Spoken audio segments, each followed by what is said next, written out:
కొన్ని మాటలు చెప్పాలని ఆశపడుతున్నాను. ఎందుకంటే ఇప్పుడు లైఫ్ బోట్లు గురించి మీరు అందరూ వినే ఉంటారు. అది సముద్రంలో అది ఆఖరి చాయిస్. దాని దగ్గర బాగా ఆలోచన చేసినా ఏం చేసినా మన లైఫ్కే థ్రెట్ ఉంటుంది. లైఫ్ బోట్లో ఎక్కేవాడు ఎట్లా ఎక్కుతారంటే రప్ప ఎక్కుతారు. దానికి టెస్టింగ్ ఎవడు చేయడు, ఎందుకంటే ఉన్నది ఆల్రెడీ మునుగుతుందని తెలుసు.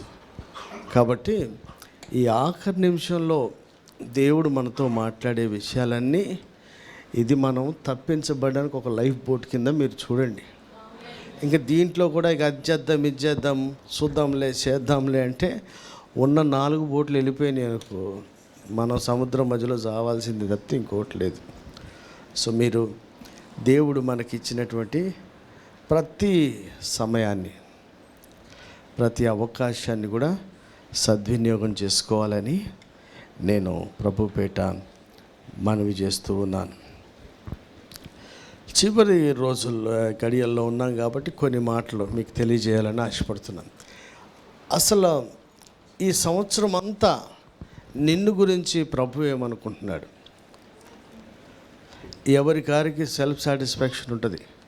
ఇప్పుడు నేనున్నాను అనుకోండి, నేను మంచిగానే బోధ చేశా, పక్షపాతం లేదు, ఇంకేదో నాకు తోచినవన్నీ నేను అనుకుంటే మరి నా గురించి నేను చెప్పే సాక్ష్యం చెల్లదు.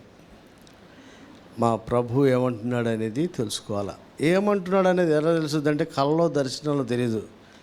లేఖనం ఏం చెప్తుందంటే దాని ప్రకారమే ఈ అద్దం వంటి వాక్యంలో చూస్తే మనకు తెలుస్తుంది. సో మీరంతా కూడా మీకు ఇవ్వబడిన సమయాన్ని బట్టి ఈ చివరి గడియల్లో అసలు మనం ఎట్లా ఉన్నాం అన్న దాని గురించి మీరు ఆలోచన చేయాలని ప్రభుపేట మీకు మనవి చేస్తూ ఉన్నాను. బైబిల్ గ్రంథంలో ఒక మాట ఉంది కదా, ఎదుటనున్న సహోదరుని ప్రేమించలేనివాడు దేవుణ్ణి, కనబడని దేవుణ్ణి ఎట్లా అసలు అది అసాధ్యం. అలాగనే హెబ్రీ పత్రిక 13 ప్రకారం నీ పైన ఉన్నటువంటి నాయకుల్ని మనం విధేయత చూపించకపోతే, వాళ్ళు సంతోషంగా ఉండేలా చేయకపోతే కనబడని దేవునికి విధేయత అనేది అసాధ్యం. ఈ 2 చదువుదాం బైబిల్లోంచి. యోహాను మొదటి పత్రిక 4వ అధ్యాయం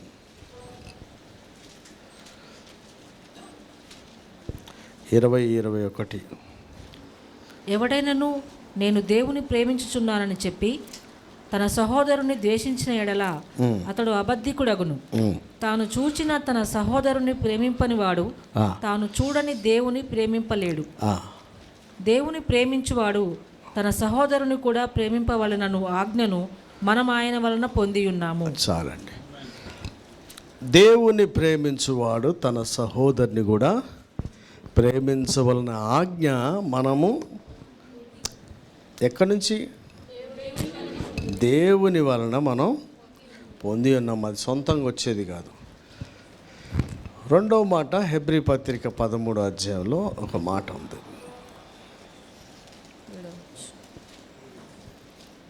వచనం ఎంత? చదువు. మీకు దేవుని వాక్యము బోధించి మీ పైన నాయకులుగా ఉన్న వారిని జ్ఞాపకం చేసుకొని వారి ప్రవర్తన ఫలమును శ్రద్ధగా తలంచుకొనుచు. అది కాదు పాప, చదువు 17 వచనం. మీ పైన నాయకులుగా ఉన్నవారు లెక్క ఒప్పచెప్పవలసిన వారి వలె మీ ఆత్మలను కాయుచున్నారు.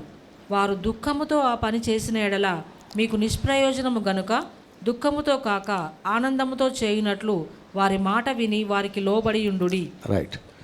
సహోదరుల విషయంలో ప్రేమించాలి, దైవజనుడి విషయంలో చెప్పాలి, సమాధానం చెప్తానే ఉండాలి. మరలా చెప్తున్నాను, సహోదరుని విషయంలో ప్రేమించాలి, దైవజనుడి విషయంలో లోబడి ఉండాలి. మత్తయి సువార్త రాయబడిన 18వ అధ్యాయం అని కూడా రాయబడిందంటే, నీ సహోదరుని నువ్వు హృదయపూర్వకంగా క్షమించితేనే పరలోకమందున్న తండ్రి కూడా అలాగే నిన్ను అలాగే ఎలా మన క్షమాపణ అంతా మన సహోదరుల చూపించే దాని మీదే ఆధారపడి ఉంటుంది, కానీ మన ప్రార్థన, ఉపవాసాలు, చందాలు, కానుకల మీద లేదు. దేవుడు నిన్ను క్షమించినట్లుగా మన అతిక్రమాన్ని ఒప్పుకొని విడిచిపెడితే దేవుడే తన చిత్తానుసారంగా తన వీపు వెనకేసి తూర్పు పడమరకు ఎంత దూరం చేస్తాడో అది మొదటిసారి ఆయనే చిత్తానుసారంగా, రెండోసారి అల్లా కూడా ఆయనే వచ్చి ఏమీ చేయడు. నీ పక్కనున్నోడితో నువ్వు ఎలా చేస్తుంటావో దాన్ని బట్టే మన దీవెన, మన క్షమాపణ అన్నీ ఉంటాయి.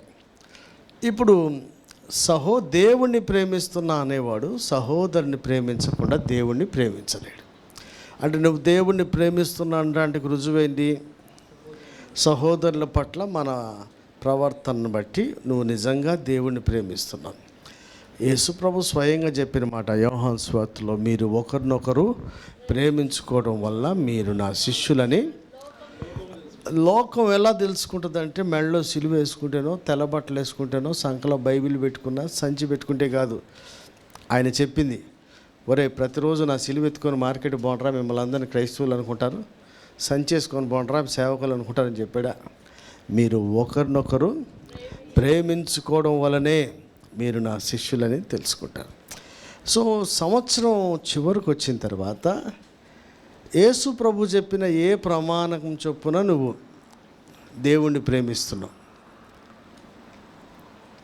మీ గురించి మీరు ఆలోచన చేయాలి. మన సహోదరుని ప్రేమించలేదు అంటే దేవుణ్ణి కూడా ఈ సంవత్సరం ప్రేమించాలి.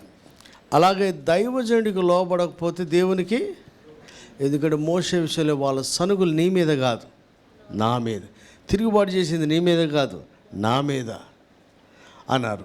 సో చివరి దశలో వచ్చినప్పుడు సహోదరుని ప్రేమించని వాడు ఇంకా చీకట్లోనే ఉన్నాడు. చీకట్లో ఉన్నవాడి కోసం దేవుడు ప్రాణం పెట్టింది ఇంకా నువ్వు చీకట్లో ఉండటానికి కాదు.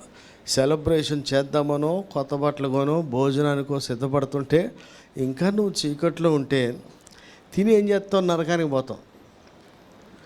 చివరి గడియల్లో కూడా ఇప్పుడైనా మన ప్రవర్తనను మనం మార్చుకోవాలి. రెండు విషయాలు మీ ముందు ఉంచుతా. ఒకటి, సహోదరులనేమో ప్రేమించాలి, దైవజనుడికేమో లోబడ. కనిపించే ఈ ఇద్దరికి నువ్వు ఏది చేయకపోయినా నువ్వు దేవునికి లోబడవు, సహోదరుని ప్రేమించాలి. ఇప్పుడు మీరు అసలు ప్రేమిస్తున్నారా సహోదరుల్ని, మీరు లోబడుతున్నారా? దేవుడు కొన్ని విషయాలు మీ ముందు ఉంచాలనుకుంటున్నాడు. ఎందుకు లోబడాలి అసలు? దైవజనుడు ఏంది, అరే ఏసీ వేస్తే బెటర్ రచన, ఏసీలు పెట్టుకొని కూడా వేసుకోలేని దుస్థితి అయిపోతుంది. షాలు వాళ్ళు సప్లై చేస్తాం, పర్వాలేదు.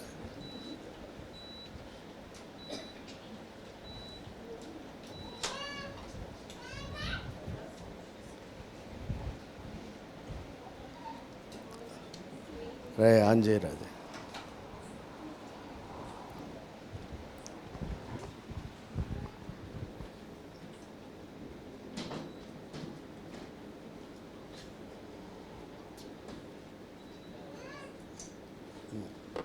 అది చివరిది ఏమైంది? రంజితన్నకి షార్ట్లు ఎక్కువ, ఆయన రంజితన్నకి పడతాయి. Okay right.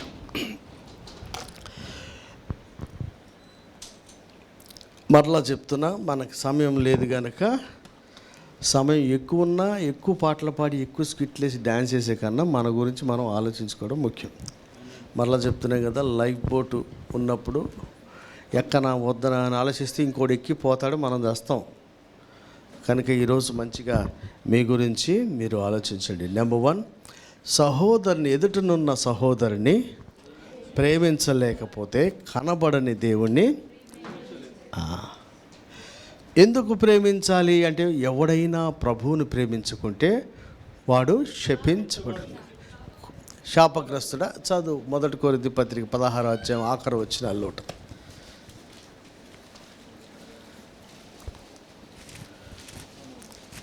16వ అధ్యాయము ఆఖరి ఎవడైనా ప్రభువును ప్రేమింపకుంటే వాడు శపింపబడునుగాక. చాలు. సహోదరుని ప్రేమించలేని వాడు దేవుణ్ణి ప్రేమించలేడు. ప్రేమించకపోతే ఏంటంటే వాడు శాపగ్రస్తుడు. మరి ఇంకో మాట రోమాలో ఉంది కదా, ఎవడైతే దేవుణ్ణి తన్ను ప్రేమించు వారికి దేవుడు సమస్తమును సమకూర్చి. ఇప్పుడు నీకేమన్నా చేయాలంటే నువ్వేం చేయాలా? తన్ను ప్రేమించు వారిని ఆయన ప్రేమిస్తాడు. ఎవరిని పడితే పాపులను ప్రేమించి పాపులను రక్షించడానికి వచ్చాడు ఫస్ట్ టైం. ఇప్పుడు నిన్ను నన్ను ఎదవ పనులు చేస్తే ఆయన ప్రేమించడు.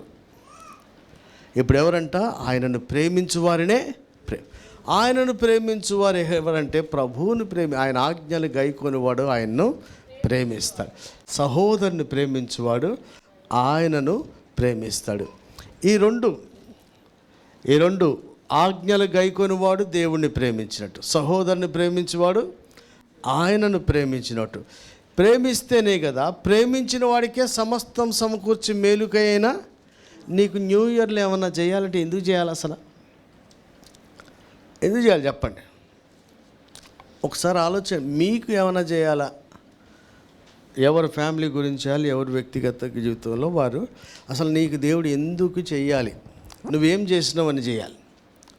ఎవరికి చేస్తున్నాడు దేవుడు అంటే, మళ్ళా ఆజ్ఞలు ప్రేమించేవాడు దేవుణ్ణి, ఆజ్ఞలు గైకొనివాడు దేవుణ్ణి ప్రేమించడు. సహోదరుని ప్రేమించేవాడు కనబడని దేవుణ్ణి ప్రేమించినట్లు. ఈ ప్రేమించు వారిని ఆయన ప్రేమిస్తాడు. తను ప్రేమించు వారిని ఆయన ఆస్తికర్తలుగా చేస్తాడు.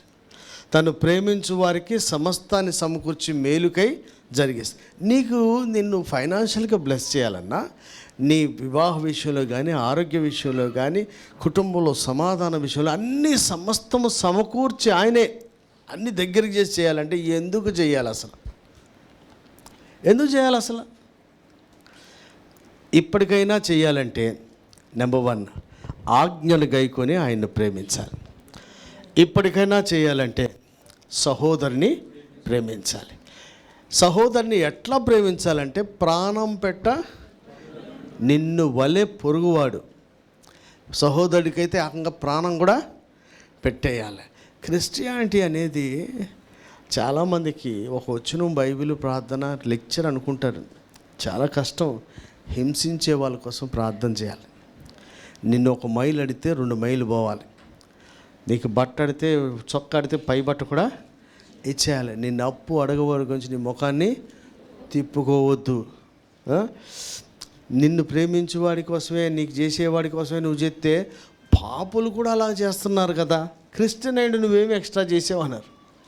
ఇవన్నీ ఎవరి పట్ల? సహోదరుల పట్ల. వాళ్ళని ప్రేమిస్తేనే మనం దేవుణ్ణి ప్రేమించినట్లు. ఒకవేళ ప్రేమించలేదా, ఎవరిని ప్రేమించట్లేదు, వాడు శాపగ్రస్తుడు కదా. 1 కొరింథీ పత్రిక 16:22 ప్రకారం దేవుణ్ణి ఆజ్ఞను గైకొనకపోయినా వాడు శాపగ్రస్తుడు. క్యాథలిక్స్కి ప్రొటెస్టెంట్స్కి తేడా అయితే, ప్రొటెస్టెంట్స్ ఏంది, ఎప్పుడు దేవుడు, భజన, వాక్యం, ప్రార్థన, ఉపాసాలు, జాగరణలు ఇయే. సహోదరుడికి ఏమి? క్యాథలిక్స్ మొత్తం చారిటీయే.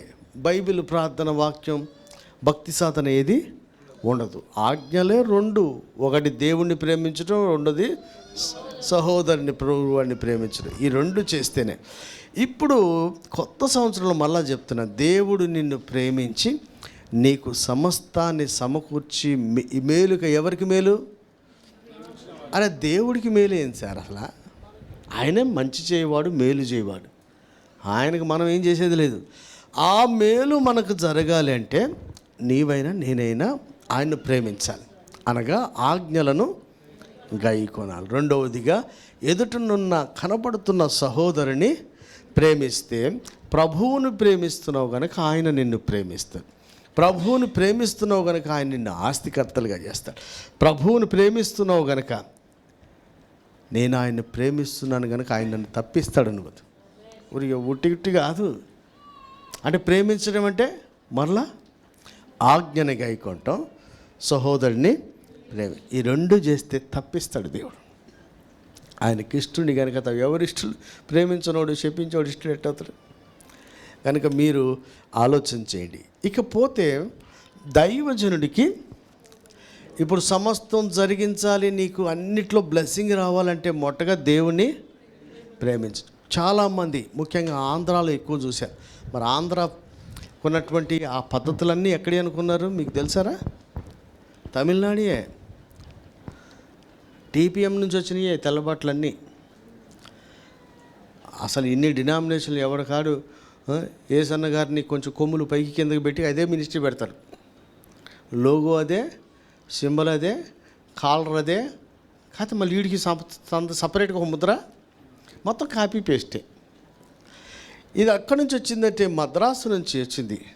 టీపీఎం నుంచి బయటకు వచ్చిన వాళ్ళల్లా కొంచెం తృణమూల కాంగ్రెస్, వైఎస్ఆర్ కాంగ్రెస్, ఇంకే శరద్ పవార్ కాంగ్రెస్ లాంటి కాంగ్రెస్ పేరు లేపడం మళ్ళీ ఈడు ఎవడు కోటేయుడు అలా పెట్టుకున్నట్లే అక్కడి నుంచి వచ్చింది అన్నీ తీసుకొచ్చారు. వీళ్ళల్లో ఉన్న లోపం ఏంటో తెలుసా?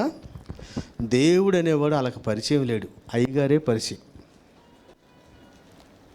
దేవుడు అనేవారు ఎవరు? పరిచయం. ఇండైరెక్ట్గా నేను చెప్తున్నాను కదా, దేవుని బిడ్డల్ని ఎవ్వరు ఏ సాతాను కూడా మళ్ళా వెళ్ళి విగ్రహాలకు మొక్కమంటే ఎవడు మొక్కడు, లోక పద్ధతులు చేయమంటే ఎవరు చేయరు. మీరు అనుసరిస్తున్న ఆ మార్గంలోనే కాస్త అట్లా తిప్పుతాడు అంతే. ఇప్పుడు కొంచెమే అనిపిస్తుంది, అది కొన్నాళ్ళ పోతే ఆడికి పోద్దో దానికి గురి లేదు, గమ్యం లేదు. కొంచెం డైవర్ట్ చేసేదే దయ్యం పని. తెలివిగా ఆ డైవర్షన్ ఎట్లా వస్తుంది తెలుసా?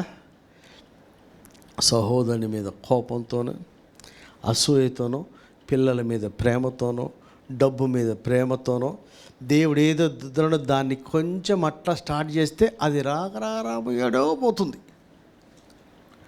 కనుక చివరి రోజుల్లో ఇంక కొంచెంలో కొత్త సంవత్సరం నన్ను దేవుడు దీవిస్తాడు, వాగ్దానం ఇస్తాడు.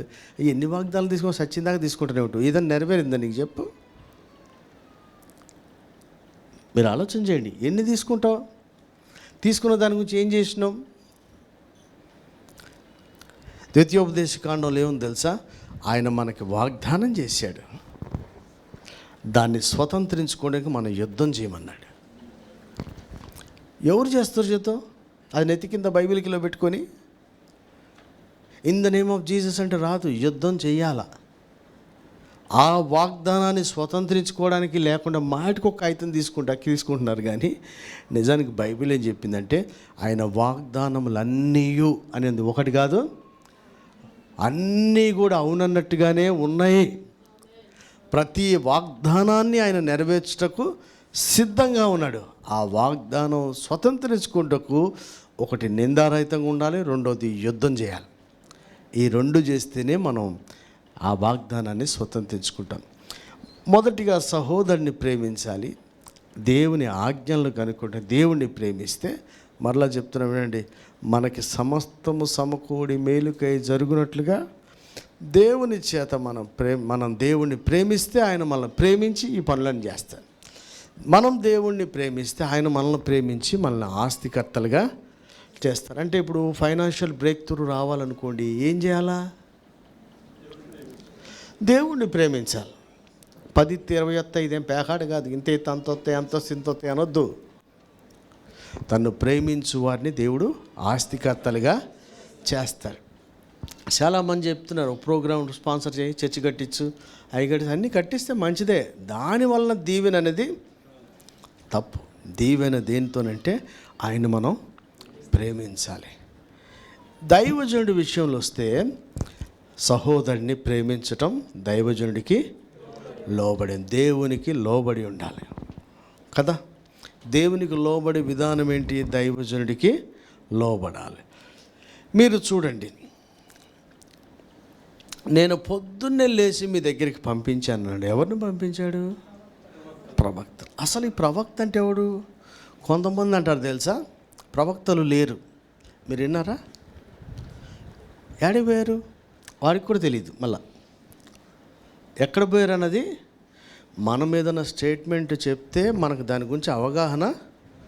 ప్రవక్తలు లేరు, అపోస్తలు లేరు. మరి ఏముంది ఇప్పుడు? వీడొక్కడే ఉన్నాడు.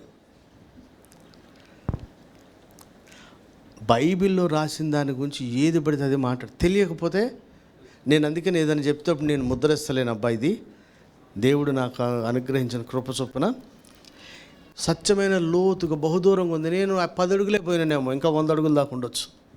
ఫైనల్ నేను ఎట్లా అంట, నువ్వు 2-3 అడుగుల్లోనే ఉన్నావేమో. ఎట్లా అంటే నీళ్ళు వచ్చి నీకు అయ్యేనా, ఇంకా లోపల ఉండవైంది కదా. అట్లా ఏ దానికి ముద్ర వేయకూడదు. దైవజనుడిని ప్రేమించకపోతే, ఇవన్నీ ఎందుకు చెప్తున్నా, చివరి గంటల్లో నీకు సమస్తము సమకూర్చి జరుగునట్లుగా నువ్వు దేవుణ్ణి నిజంగా ప్రేమిస్తున్నావా లేదని. ఆ ప్రేమించకుంటే నీకు సమస్తాన్ని సమకూర్చి ఆయన ఏమి, కాగితం మొక్క తీసుకో, ప్రార్థన చేయి, కేకు తిను, బిర్యానీ తిను, ఏమీ రాదు. మళ్ళీ బికారు బతికే. సమస్తము సమకూర్చి నువ్వేం చేయలేవు, ఆయనే జరిగించాలి. సమకూర్చడానికి నాకేం అవసరం నాకు సమకూరుస్తారు, నీకేం అవసరం నీకు సమకూరుతారు. సమకూర్చే పని ఆయనదే. మనం ఇది చెయ్యి అది చేయి అని చెప్పొద్దు. నువ్వు ఆయన్ని ప్రేమించు, సహోదరిని ప్రేమించు, మీరు ఒకరినొకరు ప్రేమించుకోండి, ఆజ్ఞలు గైకోండి. నీకు ఏం అవసరం అన్నీ ఆయనే సమకూర్చి జరిగిస్తాడు. మరి ఆయన సమకూర్చి జరిగిస్తానప్పుడు నువ్వేం చేస్తున్నావు? కొంచెం యేసుప్రభు కొంచెం ఆగి చూడు, ఫస్ట్ నాకు ఇది, సెకండ్ ఇది. మనం లిస్ట్ పెడితే ఎట్టా సార్? మనకు ఆలోచన పుటక్కితం ఏది మంచిదో పరలోకమందున్న తండ్రి మరి శ్రేష్టమైన ఈవులను మనకి అడిగిన దానికంటే, ఊహించిన దానికంటే అత్యధికంగా ఇస్తాడు. అది కావాలంటే నూతన సంవత్సరంలో మనం దేవుణ్ణి ప్రేమించాలి. రెండవదిగా, దేవుని ప్రేమించే విధానమే సహోదరుని ప్రేమించడం, ఆజ్ఞలను గైకోవడం. ఇది చేస్తే మనకు కావాల్సింది సమస్తాన్ని సమకూర్చి జరిగించడం ఒకటి, మన ఆస్తి కర్తలుగా చేస్తారు. మన నిధులను అయినా ఎందుకు లోటు ఉంటుంది? నాకు లోటు ఉందంటే మనం ఏడం మిస్ అవుతున్నాం, నీకు లోటు ఉందంటే నువ్వు ఏడడం మిస్ అవుతున్నావు. వాక్యం అయితే తప్పు కాదు. వాక్యం అయితే మరి అబ్రహాం కూడా పర్ఫెక్ట్గా ఉన్నాడు, పిలువబడ్డాడు, వచ్చాడు, చేశాడు, అన్నీ చెప్తున్నాం, కరెక్టే. దేవుడేమన్నాడు? శబాష్ రా బాబు శబాష్ అన్నాడా? నా సన్నిధిలో నువ్వు నిందారైతే. అది ఆయన చెప్తే కానీ మనకు తెలియదు. మనకు కరెక్ట్గానే అనిపిస్తుంది.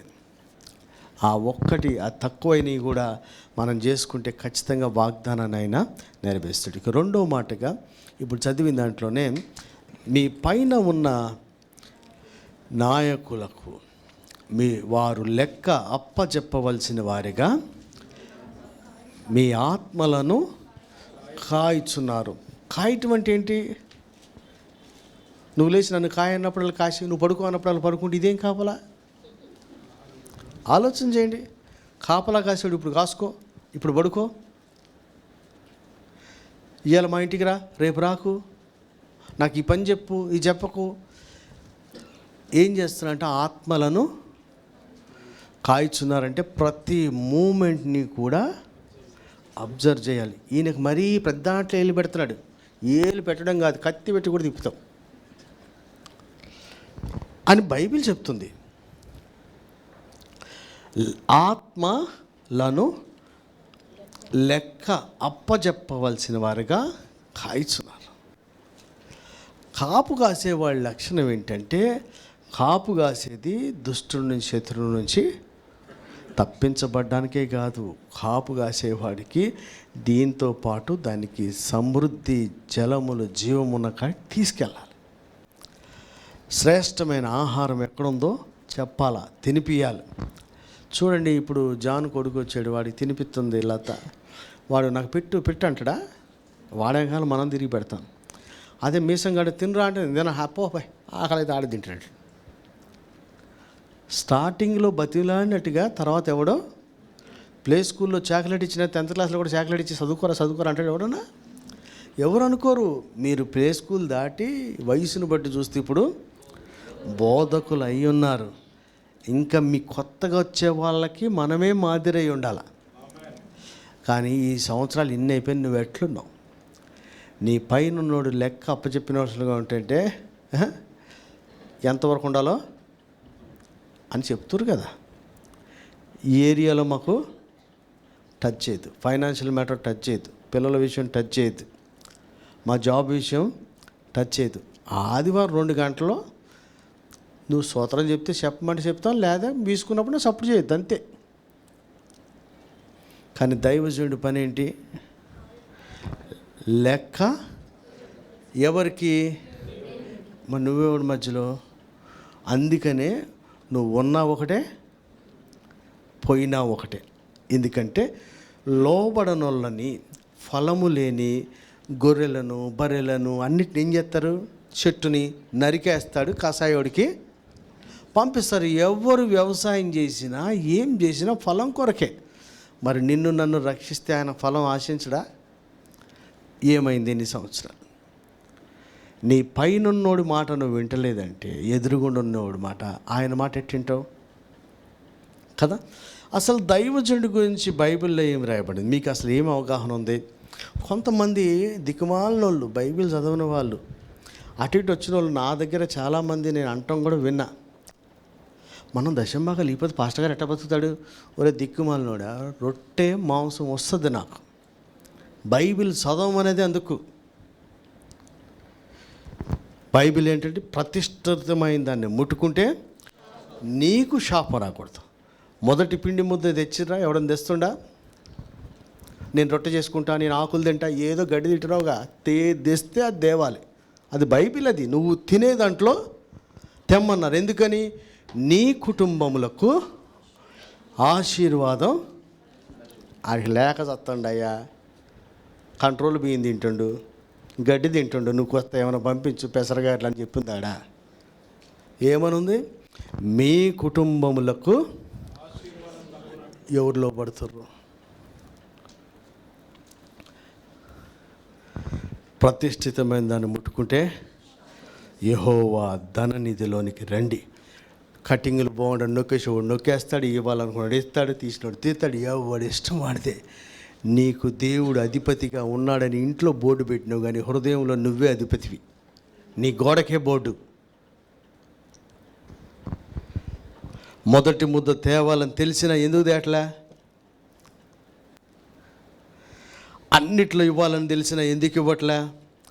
ఒకళ్ళు ఇచ్చేవాడు ఏందది? సాఫ్ట్ కార్నర్ పాస్టర్ గారికి ఏందే? పాత బట్టలు వేసుకున్నాడా, కొత్త నీకెందుకు అన్నీ? నీకెందుకు? అది బైబిల్లో రాసి ఉంది ఏమని? ఇది వారి స్వాస్థ్యము, వారికి జీతంగా ఇచ్చిన, ఇది వారి కుటుంబం ఎక్కడైనా తినొచ్చు. నీకేమి సంబంధము? నువ్వు ఇచ్చేదే యెహోవాకు అర్పణగా, యెహోవాకే మన మొక్కుబళ్ళు, మన దశంభాగాలు ఇవ్వాలి. కానీ పాస్టర్ గారికి ఇవ్వద్దు. పాస్టర్ గారికి ఇస్తున్నాడు అనుకున్న వాడల్లా కూడా దేవుడు వాడిని ఆశీర్వదించే అవకాశమే లేదు.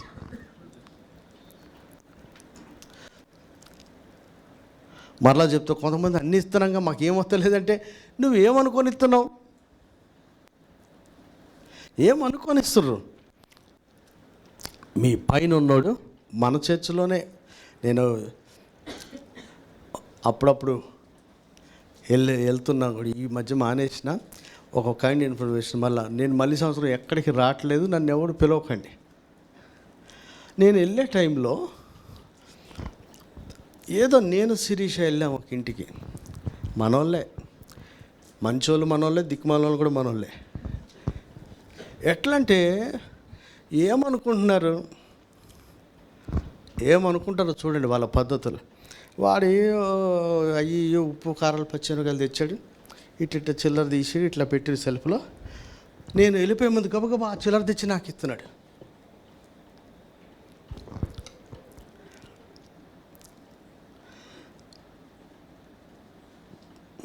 పేర్లు చెప్పొద్దు అన్నారు కానీ కొంచెం చెప్తలే, మనోళ్ళే.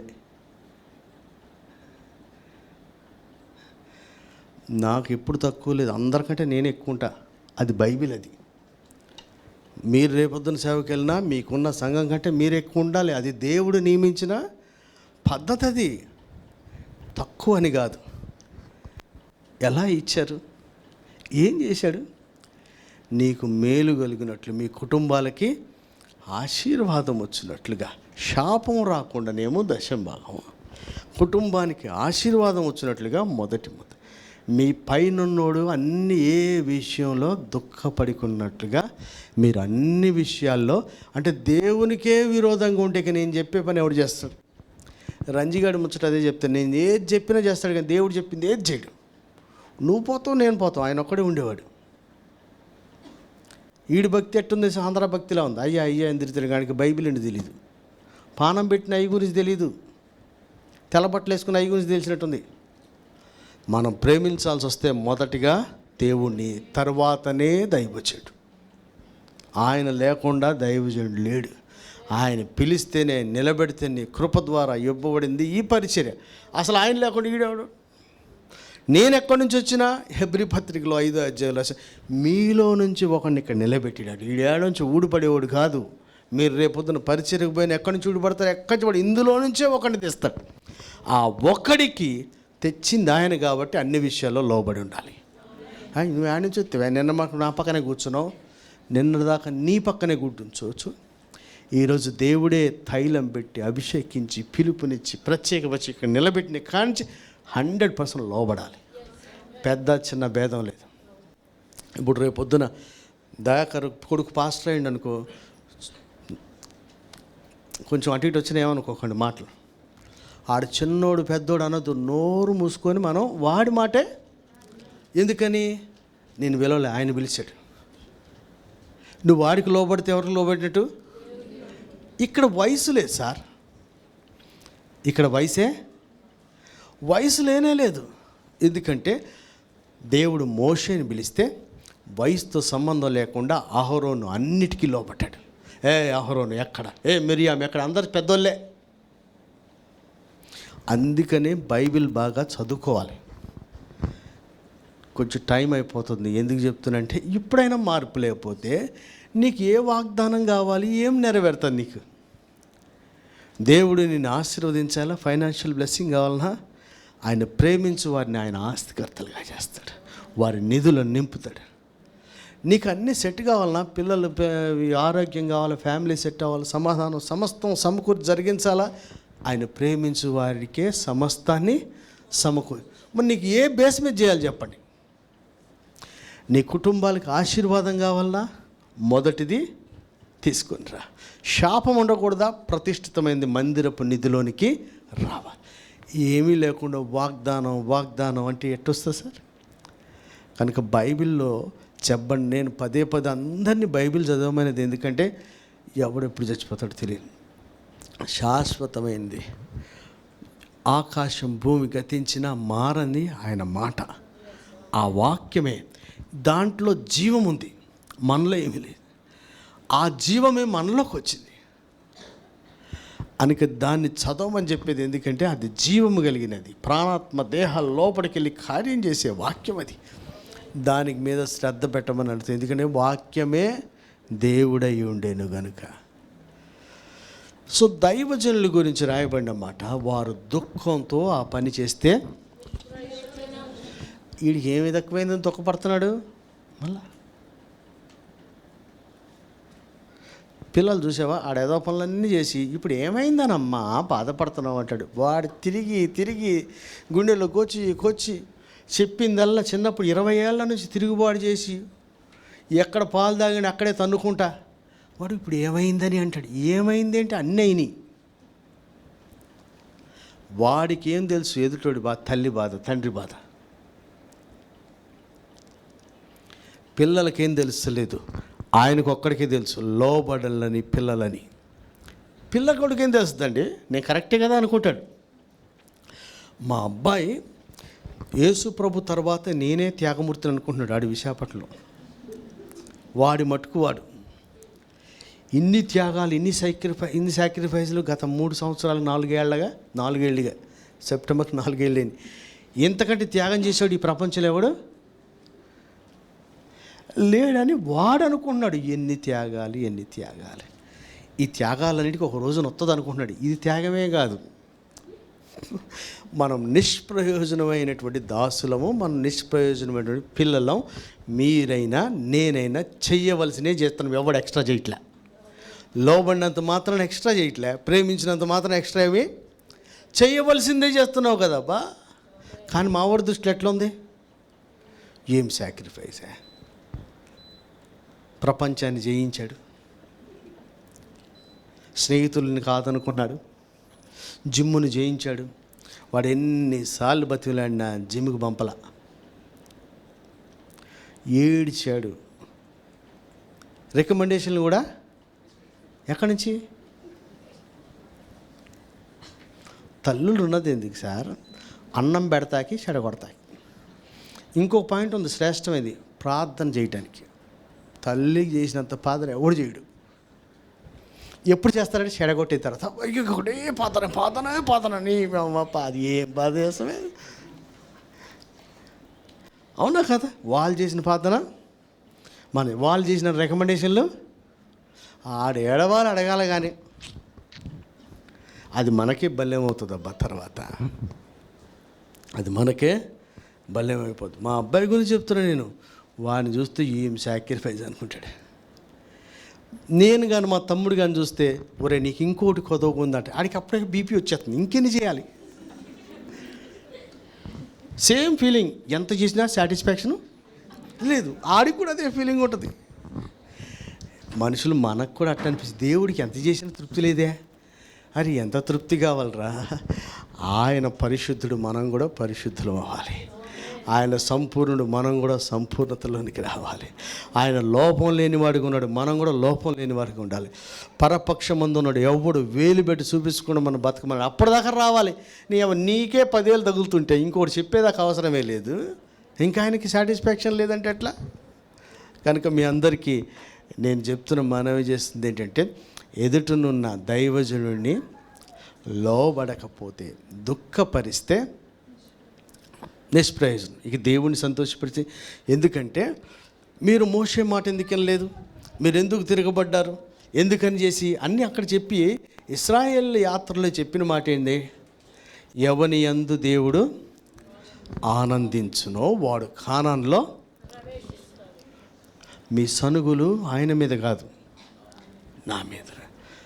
నేను మా తమ్ముడిని కొనుక్కుంటున్నాను అనుకోండి, ఎవడి మీద? వాడికేం తెలుసు. మళ్ళా ఒరే అని చెప్పగానే చేస్తానంటే మళ్ళీ డబ్బులు ఇస్తాడు, ఏదైనా చేస్తాడు. ఈ సనుగులు ఆడికి తెలియపోవచ్చు, తెలిసింది ఎవరికి? మీ సనుగులు కూడా నా దాకా రాకపోవచ్చు, కానీ 100% అది ఆయన దగ్గరికి వెళ్ళిపోతున్నాయి. కనుక మీరు దేవుణ్ణి ప్రేమిస్తున్నారా, లోబడుతున్నారా? నిషాకో మాట చెప్పా, ఎంత యాక్టివ్ అంటే తార్నాక ఈమె యాక్టివ్నెస్కి నాకు ఎంత నమ్మకం వచ్చిందంటే, కొడుకుని ఖచ్చితంగా కార్పొరేట్ చేద్దని. అంత నెట్వర్క్ ఉందా ఆ దగ్గర? 700 నిమిషం వచ్చిందా? రాలే? అమ్మ ఇక్కడ నా ఓటు నీకే. అంత కష్టపడి పని చేస్తుంటే నేనేం చేసా, నన్ను అందరూ టార్చర్ మామూలుగా లేదనుకుంటావు కదమ్మా, నువ్వు కూడా అట్నే అనుకుంది. ఏమని చెప్పి ఇంత చేస్తుంటే, న్యూ ఇయర్ వస్తుంది, నువ్వు సపోర్ట్ చేయకుండా మూల కూర్చున్నా. సార్ ఎట్ట సాధ్యం చెప్పండి అది? ఆమె లేకపోతే తార్నాక లేదు. అందరికి ఫోన్ చేస్తుంది, పిలుస్తుంది, పైసలు ఖర్చు పెడితే. భర్త రాజా కూడా ఏమనడం అని చేయనిస్తాడు. నేనేం చెప్పినా, నువ్వు సపోర్ట్ చేయకు ఈ సంవత్సరం అన్న. ఇది ఎంత కష్టం, ఎంత కష్టం. వాళ్ళు ఏమనుకోరు, శాడిస్ట్ కాదు, నీకెంత నిబ్బరమైన మనసు ఉందో చూడాల. మనం ఎంత లోబడగలుగుతాం, ఎంత మాట మీద నిలబడగలిగితే అంతగా దేవుడు మనల్ని హెచ్చిస్తాడు, మనం ఊహించిన దానికంటే. బైబిల్లో దైవజనుడి గురించి ఒక మాట ఉంది, అది చెప్పి నేను ముగిస్తాను. మీ అందరికీ తెలిసినవి కదా యెషయా గ్రంథం. ఎందుకు పెద్ద వీడికి ఎందుకు వినాలి? నేనేగా సార్, నేను దైవజనుడు అని నా మాట వినమట్లే. మీరు ఎక్కడున్నా ఏ దైవజనుడు అయినా రేపొద్దున మన పిల్లలే పెద్ద సేవకులైనా వాళ్ళ మాట కూడా మనం వినాలి. యెషయా గ్రంథం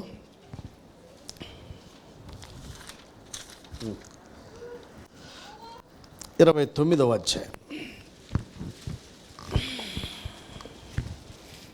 జాయ్ పడుకున్నాడా? రాకడ సూచన. జాషువా గారు మెలుకున్నాడు, బోర్ర రెడీగా ఉంది.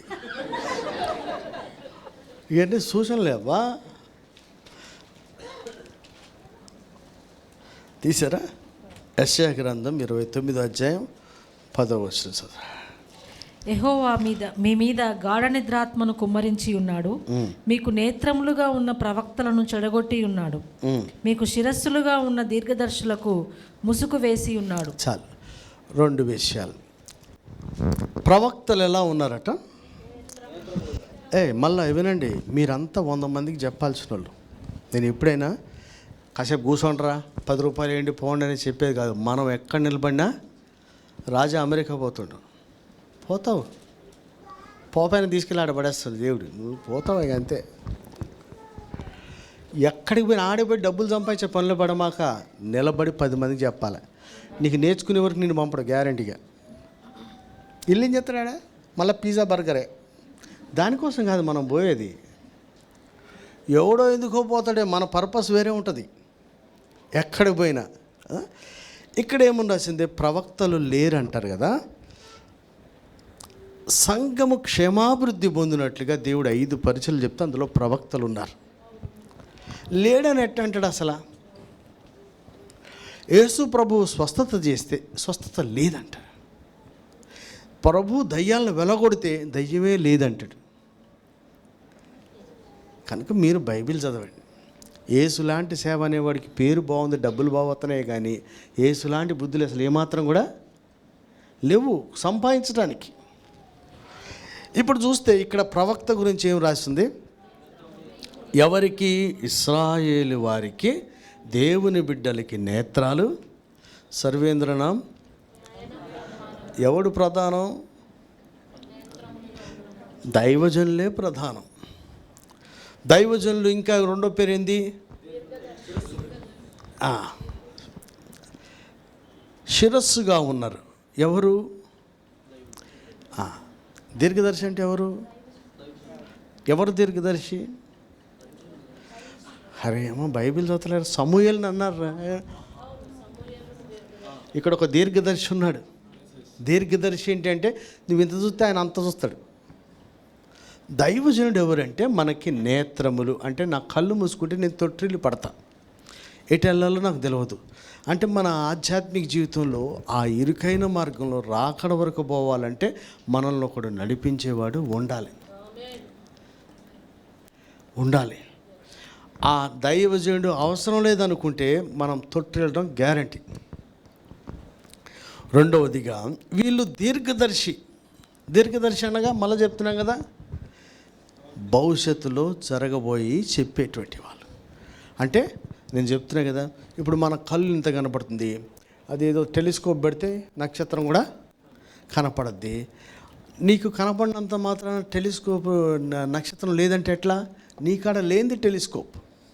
నీ దినముల అంతం వరకు దేవుడు లిఖించిన వాటిని నీకు తెలియజేసే టెలిస్కోపే మళ్ళీ దైవజనుడు అయి ఉంటాడు. టెలిస్కోప్ తప్పు కాదు, అది నీకు లేకపోతే కనపడదు. నక్షత్రం లేదంటాం తప్పు, అది కూడా ఉన్నది. దీన్ని చూపించేది ఒకటి ఉంది.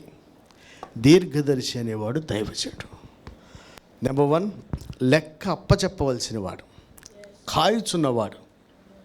పీక్కు తినేవాడు కాదు, కాయుచున్నటువంటి వాడు. ఆయన కాపరి, మనం కాపర్లం, ఆయన ప్రధాన కాపరి. కాసేటువంటి వాడు దైవజనుడు.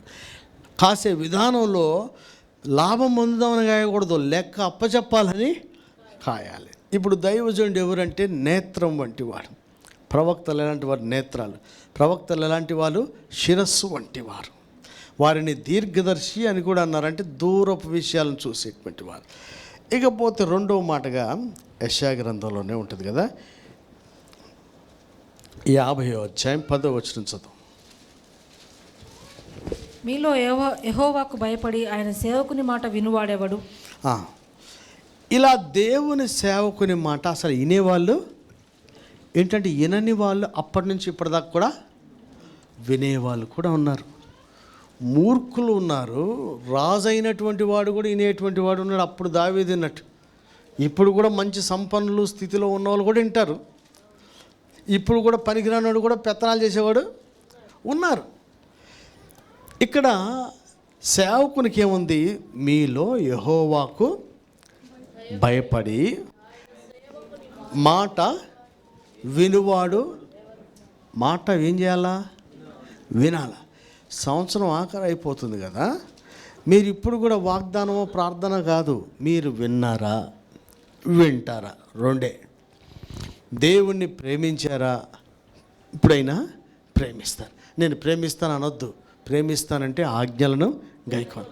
ప్రేమిస్తానంటే సహోదరుని ప్రేమించాలి. నువ్వు దేవుని దైవజనుడిని, దేవునిని ప్రేమిస్తుంటే, దేవుని గౌరవిస్తే, ఆయన చేత నియమించబడిన దైవజనుడికి నువ్వు లోబడి ఉండాలి. అలాగనే దైవజనుడిని ఏమని అనుకోవాలి నువ్వు? ఈయన నాకు నేత్రములు, ఈయన నాకు శిరస్సు, ఈయన దీర్ఘదర్శి అనుకోవాలి. ఈయన మాట వింటే ఎవరికి భయపడినట్టు? దేవునికి భయపడినట్టు. ఇంకో మాట చదువుమా.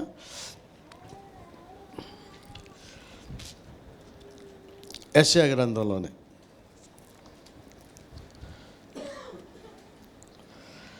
40, దానికంటే ముందు ఇంకోటి చదువు చెప్తాను. ఆమోస్ గ్రంథంలో ఒక మాట ఉంది చూడండి. ఆమోస్ గ్రంథం తెలుసుద్దా? తీసినామా? 3వ అధ్యాయం 7వ వచనం చదువు. తన సేవకులైన ప్రవక్తలకు తాను సంకల్పించిన దానిని బయలుపరచకుండా ప్రభువైన యెహోవా ఏమీ చేయడు. వినండి అబ్బా, బైబిల్లో ఉంది. ఏదన్నా చెప్తే ఏమంటాడు? ఏది పడితే చెప్తుండు. మీరు మళ్ళా వినండి. నేను దేవుని దాసుని పంపబడిన వారు అంటానికి మీ జీవితంలో రుజువులే లేవా? ఉంటే గన ఇక్కడ ఏమనుంది? ఎందుకు ఉంటాయి రుజువులు? ఇక్కడ ఏం రాసింది? తన సేవకులైన ప్రవక్తలకు తాను సంకల్పించిన దానిని బయలుపరచకుండా ప్రభువైన యెహోవా ఏమియో. అంటే ఏంటి? మీ లైఫ్లో ఏమన్నా చేయాలనుకుంటే నువ్వు ప్రార్థన చేస్తే బయలుపరిచేది నాకు. అనేక మార్లు చెప్పిన, ప్రార్థన మీది, జవాబు సేవకుడి దగ్గరికి వస్తుంది. అందుకనే బైబిల్ చదవమనేది. నీ కాడికి రాదు. సంవత్సరం ప్రార్థన చేసి నాకేం ప్రార్థన అంటే అలసిపోయి వెళ్ళిపోతారు. అసలు నీ కాడికి రాదు. దీనికి బెస్ట్ ఎగ్జాంపుల్ చెప్పినా మీకు గుర్తుందో లేదో, ఐగుప్తులో ఇశ్రాయేలు మూలుగులు నా సన్నిధిని చేరినవి, నేను వారిని విడిపించుటకు నీ దగ్గరికి దిగి వచ్చా, నేను నిన్ను వాళ్ళ దగ్గరికి పంపుతా. ప్రార్థన ఆడింది, చేరింది, పైకి వచ్చింది మోషే దగ్గరికి, పంపేది మోషేని. బైబిల్ అండి. కుమారుని బతికించు అన్నాడు దావీదు. జవాబు వచ్చిందా? దైవజనుడు పోతాడని చెప్పాడు. మీరు ప్రార్థన చేయందే జవాబు కూడా రాదు. కొన్ని వచ్చేస్తాయి. ప్రార్థన చేసినా జవాబు అడే, చేయకపోయినా జరగబోయాయి. ఇక్కడ ఏం రాసింది? ఇప్పుడు తన సేవకులైన ప్రవక్తలకు తాను సంకల్పించిన దానిని బయలుపరచకుండా ప్రభు అయిన ఏమీ చేయడట. ఏమీ కూడా దేవుడు చేయడు. మీకు ఇంకో బెస్ట్, బైబిల్లో మీరు చదువుతున్నారా? పిల్లలు వింటున్నారా? ఒకటి కాదు, 2 రుజువులు ఉండాలి ఎక్కడైనా సరే. మీకు ఇంకోటి గుర్తొచ్చిందా? నేను చేయదలిసింది నా స్నేహితుడు అబ్రాహాముకు చెప్పకుండా నేనేమన్నా, అరే అబ్బా మంచిగుంటే వచ్చి చెప్తాడు నీకు.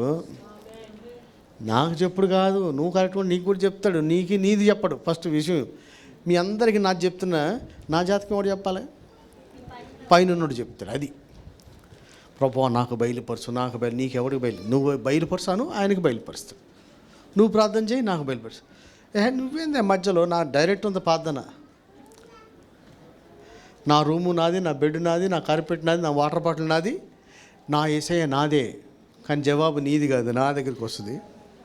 బైబిల్ చదవాలి. అందుకని బైబిల్ చదవాలి. నేను ఎంతమందికి ఎన్ని చెప్పినా నా దినముల అంతం గురించి నేను ప్రార్థన చేసినప్పుడు దాన్ని మళ్ళీ నా పైనోడికి చెప్తాడు, నా పైనోడికే చెప్తాడు. కనుక ఇప్పుడు చదివిన దాంట్లో తాను చెయ్యనుద్దేశించింది తన సేవకులకు చెప్పకుండా అసలు చేయడు. ఇప్పుడు చదువు. చెయ్యనుద్దేశింది చెప్పకుండా చేయడు. సేవకుడు ఎంత కనపరుస్తాడంటే ఇంకో మాట చివరి దేవుడు చదువుమా. యెషయా 44లో 26. మీవన్నీ ఎందుకు చెప్తున్నాను? నా గురించి చెప్పట్లేదు సార్, మనం మీ గురించి చెప్తలే. ఈ సంవత్సరంలో అసలు ఇందులో ఏమన్నా చేసినవాని చదువుమా. నేనే నా సేవకుని మాట తీశారు అందరూ. యెషయా గ్రంథం 44:26 చదువుమా. నేనే నా సేవకుని మాట రూఢిపరచువాడను, నా దూతల ఆలోచన నెరవేర్చువాడను. నేనే నా సేవకుని మాటను, అంటే ఆయన మాట, నా మాట, ఎవరి మాట? సేవకుని మాట ఎవరు రుజుపరుస్తారు? ఇస్తలే పో అంటే, ఊరమ్మ వీడు నా మనిషి మాట అన్నాడట, నేను ఇస్తా. ఉదాహరణ చెప్తాను చూడు. దేవుడు మన తండ్రి కదా, నువ్వంటే ఆయన ఓకే అనేది ఏంది అసలు? ఉదాహరణ చెప్తా. 10th క్లాస్లో ఉన్నప్పుడు సన్నీ వాళ్ళ ఫ్రెండ్స్ అందరూ తీసుకెళ్ళి నేను మిమ్మల్ని అందరిని తీసుకెళ్తాన్నాడు. ఆడి ధైర్యం ఏంది? నన్ను అడిగాడా? నన్ను అడగలేదు కదా అని ఆడిని తక్కువ చేసినా? వాడు ఫ్రెండ్స్ ముందు, స్కూల్లో టీచర్ల ముందు నా కొడుకుని తక్కువ చేయటం నాకు ఇష్టంలే. నాకు అది కష్టమైన ఇబ్బంది అయినా ఆ టైంలో 5,000 పే చేసిన నేను. ఎందుకు ఇది? ఒక్కటి, కొడుకు మాట అన్నాడు, తండ్రి నెరవేర్చాడు. సేవకుడు ఎవరి సేవకుడు అంటే ఆయన సేవకుడు. నేను ఒక మాట అంటే ఆయన ముద్రేసేస్తాడంతే. నేనే కాదు, ఆయన సేవలో ఎవడున్నా సరే ఆయన ముద్రేస్తాడు. ఒకటి బయలుపరచకుండా అంటే తను ఉద్దేశించింది చెప్తాడు. రెండోది మనమే అన్నదానికి కూడా ముద్రేస్తాడు. అరే ఎంత గొప్ప భాగ్యం అండి. అలాంటి వాడికి ఎదురు తిరుగుతున్నారా మీరు? ఏం న్యూ ఇయర్లో పోయి ఏం చేద్దామని మొత్తం ఒళ్ళంతా బలగడించుకుంటారు. ఎట్నే పోతే ఏమి రాదు అక్కడ. లోబడితే, దేవుణ్ణి ప్రేమిస్తే సమస్తాన్ని, మళ్ళీ చెప్తున్నా, సమస్తము సమకూర్చి, మన ప్రయత్నాలు ఏం లేదు, అన్నీ సమకూర్చి ఆయనే చేసేస్తాడు. మనం గనక లోబడలేదనుకోండి, ఇప్పటికి కూడా కొత్త సంవత్సరంలో ఏం చేస్తాడంట, ప్రేమించు వారిని గద్దించి, ఇంకా శిక్షలు కావాలా, గద్దింపులు కావాలా, ఇప్పుడైనా సమకూర్చి జరిగించడం కావాలా? తనిచ్చుకోండి, మీరు చెప్పట్లేదుగా. అయ్యా ఆమెన్ అనేవాడు పైన ఉన్నాడు. సచ్చిన వాళ్ళకి ఆయన దేవుడు కాదట. సచ్చిన వాళ్ళకైనా దేవుడు కాదు. నువ్వు సచ్చిన వాళ్ళలాగా ఉంటే నీకు అసలు దేవుడే కాదు, నీకేమీ చేయడు.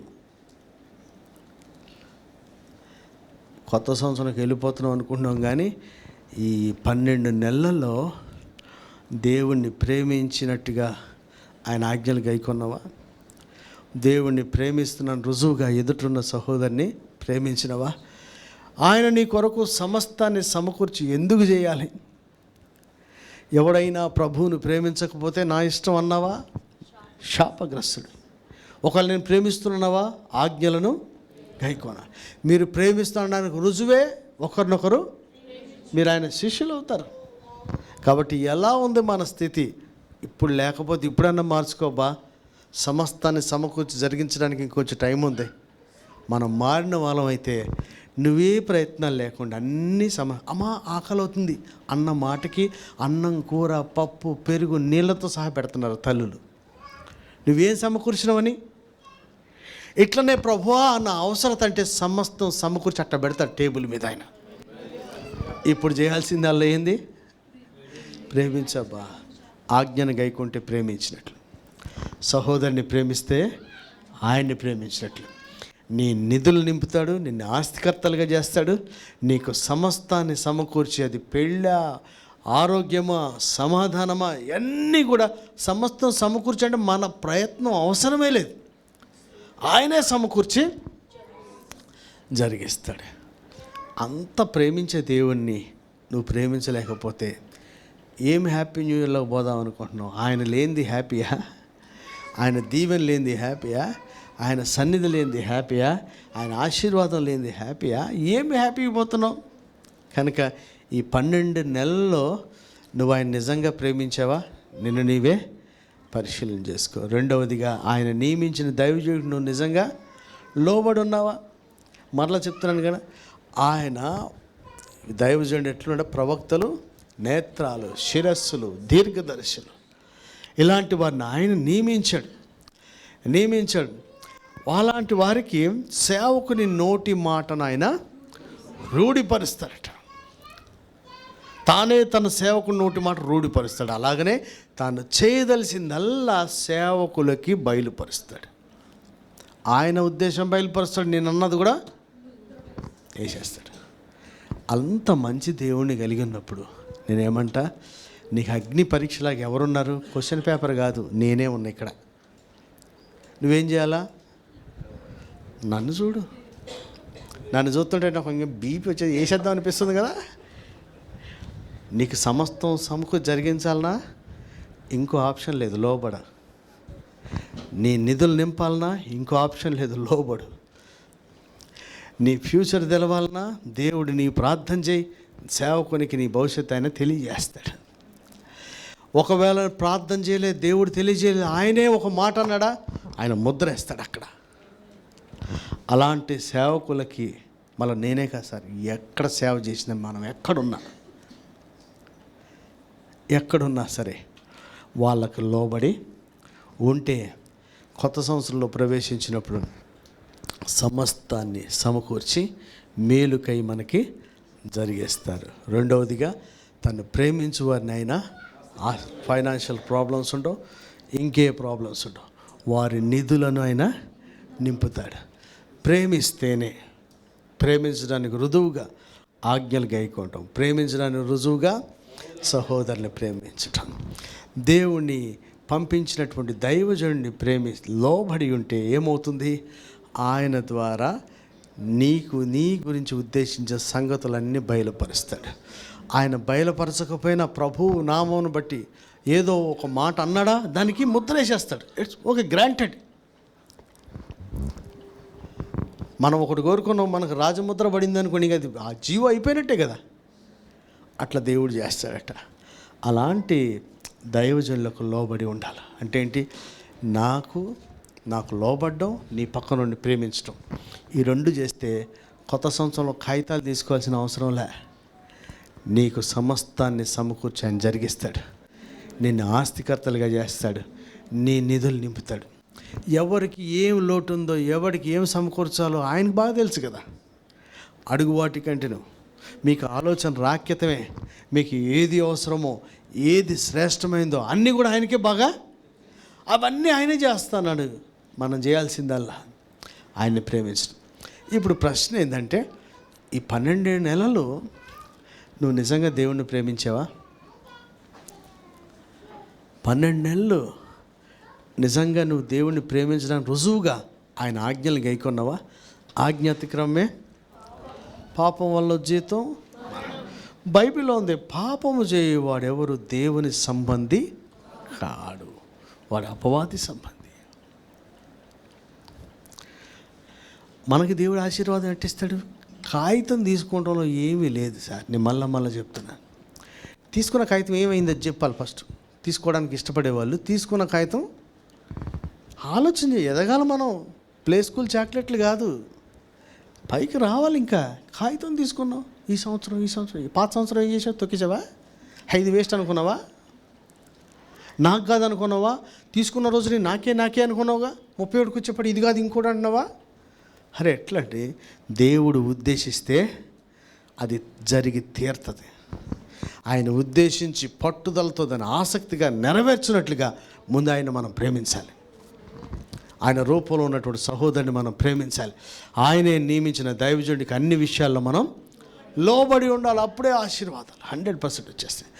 నేను చెప్తున్నా కదా, నా పర్సనల్ ఫస్ట్లో సేవకు వచ్చిన కొత్తలో మా తమ్ముడే చెప్తాడు, వీడెవడా నాకు చెప్తాడు, వాడు మా తమ్ముడా, ఆడు మాట వినేదే కాదు. నువ్వు చెప్తా, ఆడు నాకు చెప్పలేక సపోర్ట్ చేసి కూర్చున్నాడు. అందరు చెప్తాడు, అందరూ అంటారు ఆడు మాట. నేను ఒకనే బాధపడేవాడు. బాధపడడంలో అర్థం ఏంటి? మాట వింటలేదని బాధ లేదు, నా భవిష్యత్తు ఖరాబ్ అవుతుందని బాధ. నేను మొన్న ఈ అమ్మాయికి కూడా అదే చెప్పిన, నాకు బాధ ఏంది, నీ ఫ్యూచరే బాధ. ఇప్పుడు నాకేం బాధ లేదు, మా తమ్ముడికి ఏం బాధ, నీ మాట వినకపోతే వాడికేం బాధ లేదండి. దాని రిజల్ట్ మళ్ళీ మనమే అనుభవించాలి. మళ్ళీ మీ అందరికీ ప్రశ్న, 12 నెలలు అయిపోయినాయి కదా, మీరు నిజంగా దేవుణ్ణి ప్రేమించారా? మా దైవజనుడు మా చర్చ అంటున్నావు, నువ్వు దుఃఖంతో కాకుండా సంతోషంగా పనిచేసేలాగా నువ్వేమైనా లోబడి ఉన్నావా? లేకపోతే కొన్ని గడియల్లోనే వెళ్ళిపోతున్నావు న్యూ ఇయర్కి, ఏం పోయి మళ్ళీ తనిచ్చుకుంటావా? ఇప్పుడైనా మార్పు నొద్దు, ఇప్పుడైనా పశ్చాత్తాపడాలి, ఇప్పుడైనా సరి చేసుకో. దేవునికి ఒక అవకాశం ఇస్తున్నాడు కదా, మనం సరి చేసుకొని వెళ్తే సమస్తాన్ని సమకూర్చి మనకు మేలుకై చేస్తాడు. ఆ అవకాశం మనకు ఉంది కాబట్టి ఈ అవకాశాన్ని పోగొట్టకుండా అందరం మోకరించి ప్రార్థన చేద్దాం. కొద్ది నిమిషాలు అందరం మోకరించి ఇక కొత్త సంవత్సరంలోకి వెళ్తున్నామంటే మళ్ళా